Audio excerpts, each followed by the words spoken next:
I am one of the knights at knight.py, and welcome to another video. Implement binary search. Binary search is one of the most basic searching algorithms out there, and yeah, you will be familiar with this algorithm, this searching technique. But what if the interviewer asks you, wait, first let me explain, what is binary search in a jiffy? Suppose you have an array, a sorted array, and you search for an element. So yeah, you have an array of 12 elements, index from 0 to 11, and you will find an element, or check if an element is there in the array or not. So the element to be checked will be 7. Let's keep it at 7. Okay, so let's keep it at 7 will be mid, let's keep it at 9. Yeah. So you have to search if 9 is there in an element. So there are two approaches you can take. The first is the brute force approach.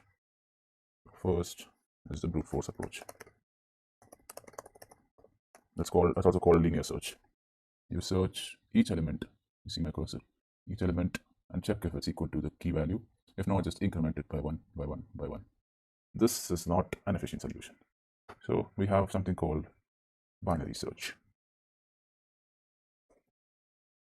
So what we do basically, we note down the lower bound position L, and we note down the higher bound position high, 2 pointers, lower bound and the higher bound.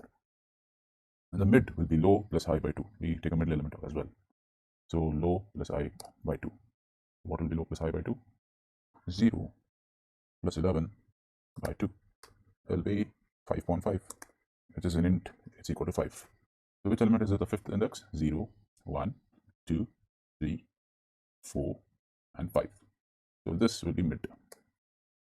Now what we do in binary search is basically we compare the element with the mid.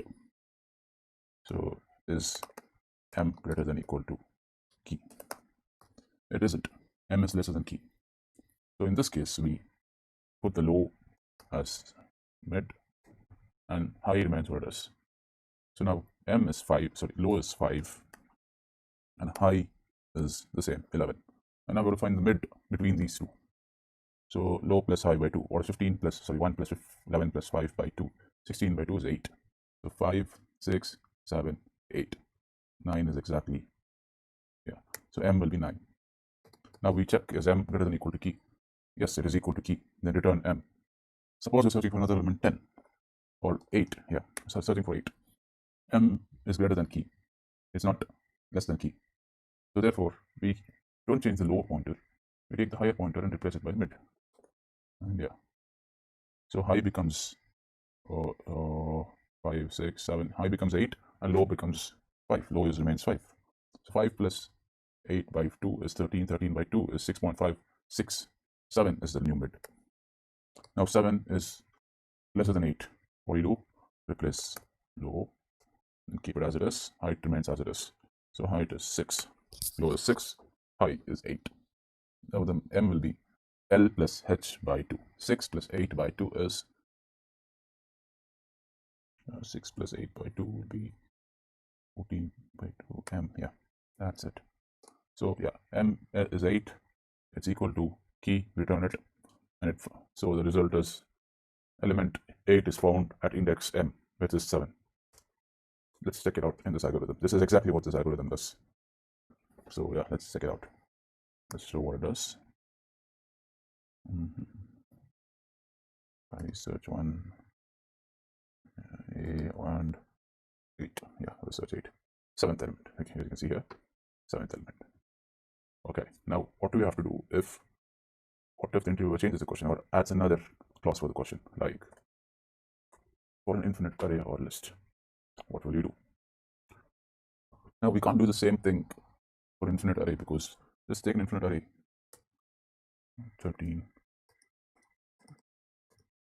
100, 1000, 1002, 10,000, 10,001. It keeps on going. It is not feasible to take the higher bound and the lower bound for each iteration in an array like this. So we have to look at an exponential approach to find the upper bound and the lower bound. How will you do it? Sorry for that. Consider this way. Now the starting iteration, suppose you have to search an element, say 400. 400. What do you do? Well, it's easy. Starting, we keep the low as 0, index 0, and high as index 1. And yeah, so a of h is lesser than key. So double the index of h and keep low as the last value of h. And 4 is way lesser than 400. So double it, it goes off to 8, and L becomes 4. 8 is still less, so it just keeps on doubling. It goes off to 16, high keeps on going to 32, 64, 128, 256, and 512 it stops. So the bounds will be 256 and 512. So for a key for 400, L will be 256, high will be 512.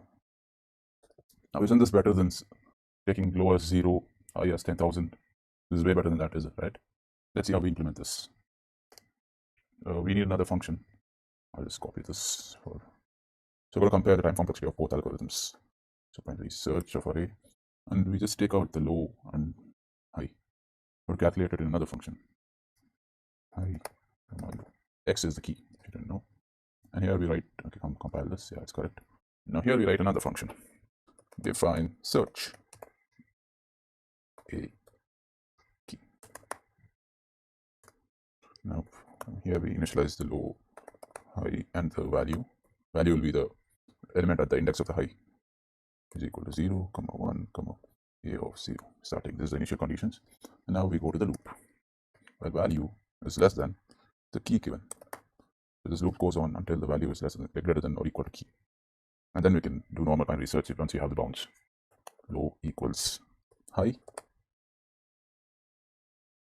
High equals double of high. The high keeps doubling, low keeps becoming high, the old value of high. And value equals a of high. And after this condition fails to satisfy, what we do is return binary search of a, what is a comma or key comma high comma low. Yeah, so this also satisfies. And now let's try this out. So this is a. Let's keep it to 13 for now. So array a is this. Yeah, this is binary search 1. So search a comma 8. What do you get? Yeah, the same thing, but in a different mechanism. After this transition, what happened to me there? After this transition, we compare the time complexities. We compare the timings of both these approaches of binary search. Yeah, hello. Here we look at the time complexities of both our approaches. So this is the exponential approach, and this is the normal approach. So this is the array we're taking now. For now, it won't make a big difference. So a comma 6 now, a comma 6. As you can see, it does not make a big difference. It just keeps on changing. Yeah, it does not make a big difference. Now, what if we take an infinite array? How can I do this? NumP. Import NumP as NP. B equals np.arrange. How many? 100, 10, 100, 1,000, 10,000, 100,000, a million. Let's take it to a million. Yeah, so you can see it goes off from 0 to 900,999. 900,000, 999,999. So B, what value should we search? Think of a number. Eeny, meeny, miny, mo. Hey, 7836. 7836. Let's see. So clearly, the time taken for exponential approach is way better than the time taken for the normal approach. While the changes is very insignificant here, but in the long run, when you're implementing scalable systems, such a small time difference matters a lot. There have been few researchers which aim to reduce the time taken in binary search by a far greater margin, but all those are still theoretical till now. In the next video, we will research more about sorting and how to implement efficient sorting algorithms. Please keep watching, subscribe, and like the video for more future videos. Thank you. This is Knight.py signing out.